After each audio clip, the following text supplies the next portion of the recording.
কাজাখস্তানে আজারবাইজানের যাত্রীবাহী বিমান বিধ্বস্ত হয়ে ৩৮ জন নিহতের ঘটনায় রাশিয়ার জড়িত থাকার অভিযোগ উঠেছে।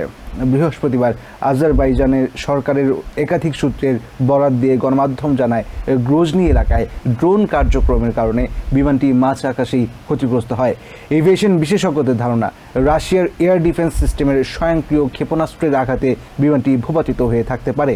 যদিও যাত্রীবাহী বিমানে হামলার অভিযোগ সম্পর্কে কিছুই জানায়নি মস্কো।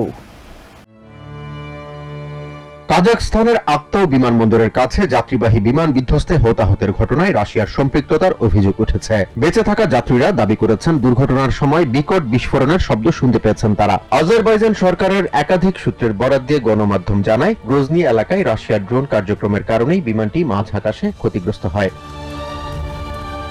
বিমান বিধ্বস্তের পর ধারণকৃত ভিডিও ফুটেজে একাধিক গুলির চিহ্ন দেখা গেছে। ক্ষতিগ্রস্ত যাত্রীবাহী বিমানটির কর্তব্যরত পাইলট রাশিয়ার এয়ারপোর্টে একাধিকবার জরুরি অবতরণের অনুরোধ করলেও অনুমতি দেওয়া হয়নি। এ সময় বিমানটিকে কাস্পিয়ান ধরে আকাতাউর দিকে উড়ে যেতে বলা হয়।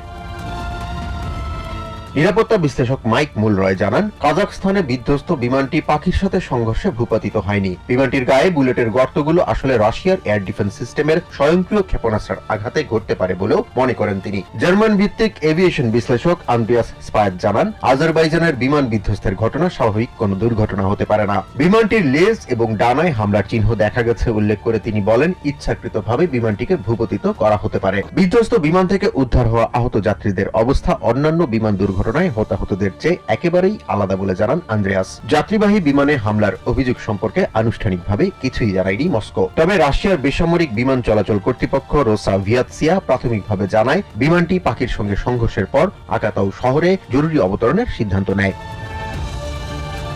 এদিকে জনসাধারণকে সব তথ্য প্রকাশ করার প্রতিশ্রুতি দিয়েছে আজারবাইজান এয়ারলাইন্স। চলমান তদন্তে সম্পূর্ণ সহযোগিতা করার প্রতিশ্রুতি দেন কর্মকর্তারা। এছাড়া বিমান বিধ্বস্তের বিষয়ে আরো বিস্তারিত জানতে দুর্ঘটনাস্থলে অনুসন্ধান অব্যাহত রেখেছে কাজাখস্তান কর্তৃপক্ষ।